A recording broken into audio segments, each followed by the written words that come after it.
We'll spend a lot of time talking about sun and building orientation and site through all kinds of projects that we'll work on. It's one of the starting points of all of our architectural development projects.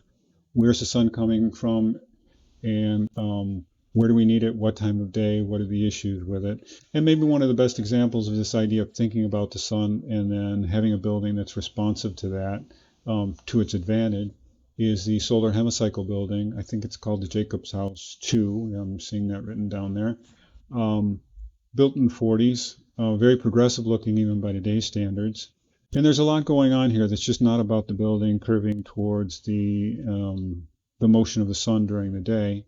We have large overhangs to create shading during summertime. Um, we have thermal mass and earth sheltering going on, so the sunlight heats mass elements to temper the internal environment of the building.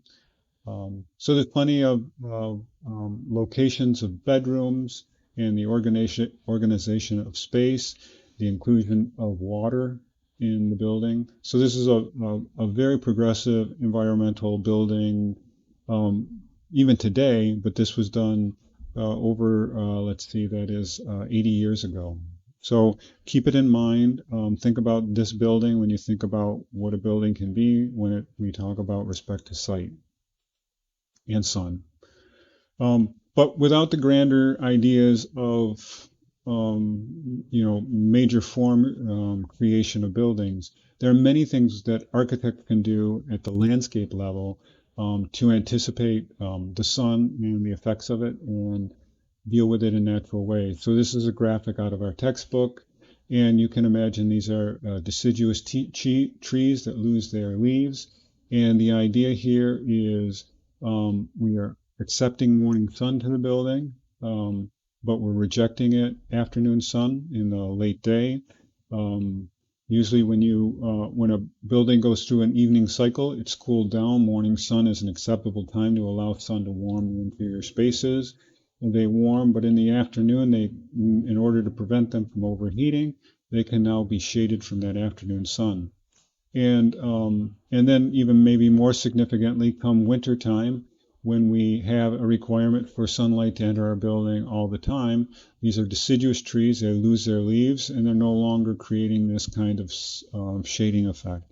So another important kind of graphic to help reinforce this idea that we can do landscaping interventions that can enhance the performance and quality of the spaces that we create.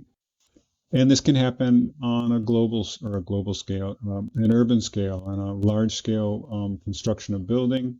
This is a graphic of the idea here is a building has been constructed that has issues about creating shading.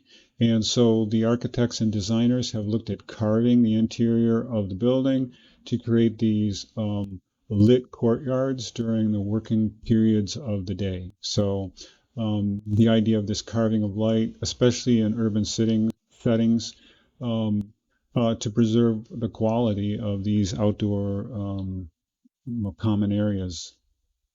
So that's enough just to get us started about thinking about sun. Obviously, we've looked at shading devices over windows, and this will be something that will be the starting point of any kind of analysis of our building at its initial phases, and then constantly reviewed through project development.